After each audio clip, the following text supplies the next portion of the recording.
Welcome to the Slop Farm. Enjoy the video. You begin by launching the Figma prototype into presentation mode and navigating to the first artboard you want to show. Once done, pick a recorder that captures system audio and mic simultaneously and set your aspect ratio to match the target device.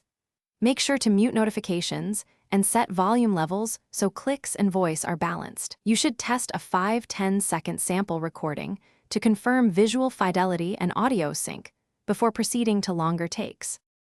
You now record the core interactions, focusing on steady cursor movement and intentional taps. Use 30 to 60 frames per second so transitions look smooth, and slow down prototype animations when you need to explain them. This helps viewers follow the flow.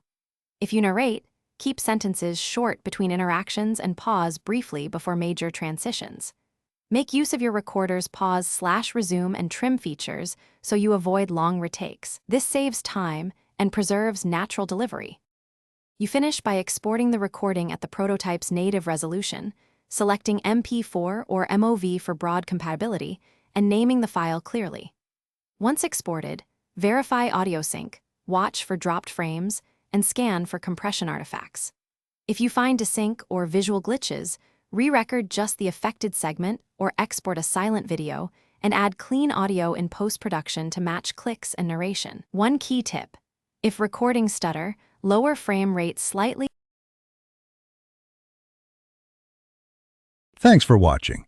Consider subscribing if we helped you today.